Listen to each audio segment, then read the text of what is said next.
Alright, so check it out. I got one more video for the night here before I call it a night. Um, this video here is going to be about DJing with a laptop, most specifically Serato, but it could be anything. It could be M-Audio's Torque, it could be Tractor, any kind of time-coded solution that uses a part laptop and part actual like DJ hardware. Um, the main thing people ask me is, "Hey Chris, I noticed that you DJ with Serato almost exclusively now," which is true. And they said, "Well, there's no real quick recovery from your laptop crashing in the middle of a gig." And they say, "Well, what do you do? What do you do to safeguard that? What do you do to, I guess, recover the system as soon as possible in the unlikely, or not unlikely, but rather unfortunate event that something like that should happen?" And what I tell them is this. I say there's a handful of things that you can do.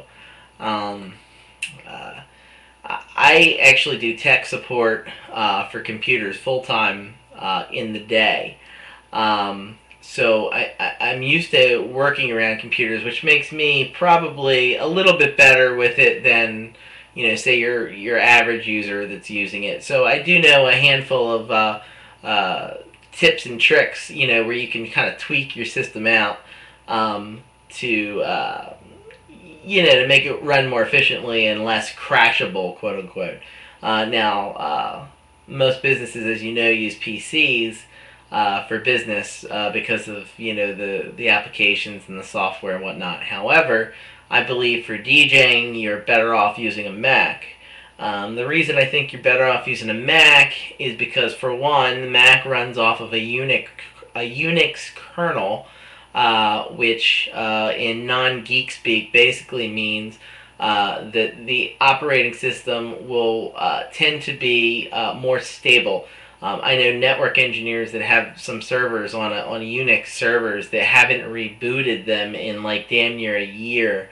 Whereas if you put the Windows operating system on there, shit, I mean, you could be rebooting in a matter of minutes, depending on what's screwing you up there. And don't get me wrong, I'm not a Mac snob, but I'm not anti-Mac either. I'm not completely pro PC, and I'm not completely anti-Mac. They all have their purposes, but I believe for DJing, you're probably better off using a Mac because they tend to be more stable. Now, I know I'm probably going to catch a lot of flack for this. I don't want to start a Mac PC war because I know that how that goes. That can go on forever and ever. But I'm just telling you what I use. I use a Mac for that, for running Serato. Okay? There's a couple other things you can do.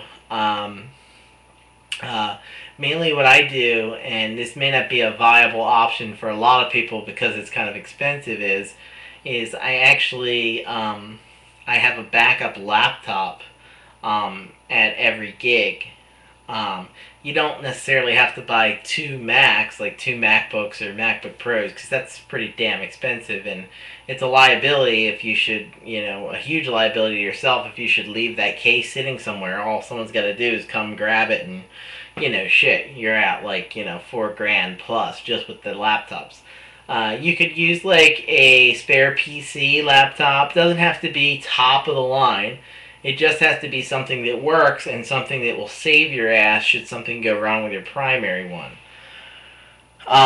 Another thing you can do to speed the process up for your backup laptop as well as your primary laptop is to have an internal drive that's as large as possible and holds all the music that you need, if not all of it. I don't know if you know, but nowadays you can get laptop drives that go all the way up to 500 gigabytes on a 2.5-inch laptop drive. That's a lot of fucking space. So even though a lot of you guys have and use external drives, you may want to consider just going in and replacing your internal drive with a much larger internal drive for more storage space. Not only does the operating system generally tend to access the internal drives more efficiently, you won't have any of these little small lags, when your external drive whirs up, small lags in between accessing it through the USB cable. Any of that can mean an interruption in your music if, some things are out of whack on your computer. So obviously, internal drives generally tend to work and run more efficiently on the whole than external drives do. Now, there'd be a lot of people that would argue that as well, but it's you gotta admit, it's pretty nice if you get a 500 gig internal drive. Most people can store their entire freaking library on that, and it's also one less thing to carry. Now, if you do that, you can then use your external drive as a backup should something get corrupted or your songs get screwed up on your internal drive. However, most of the time people are not worried about the songs screwing up as they are the entire OS crashing. In that case, that's where the secondary laptop comes in.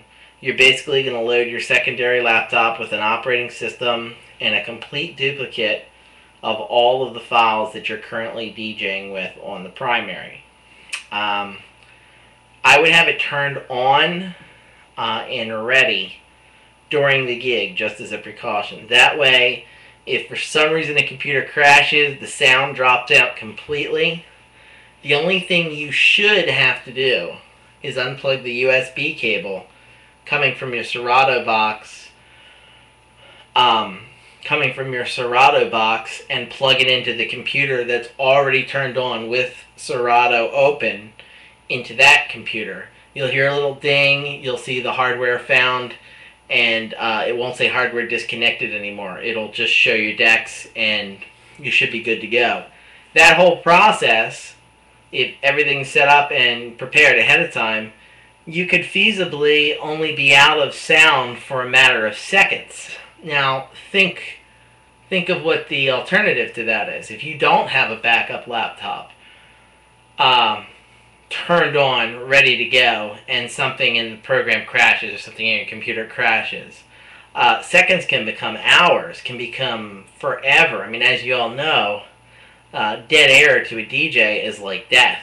I mean, it only takes more than like 5 seconds before everyone's looking at you and your face is turning red and it's a disaster. So, yeah, it is more expensive. Yes, it could be an unnecessary expense. I don't see it that way. I see it as a backup is just that. It's a backup. It's kind of like insurance. You hope you never have to use it, but if you do, you feel much better about it having it than not having it. It gives you peace of mind as well. So anyway, that's basically what I do. That's basically what I told the guys. When they ask, well, what do you do if your laptop crashes? Simple answer, I've got a backup laptop, cloned library, cloned everything, just ready to go. Primary one crashes, I'm whipping that USB cable out and plugging it right into the next one. So hopefully downtime would be no more than a few seconds. Okay, and that's generally what I would do if you're incorporating a laptop into your setup.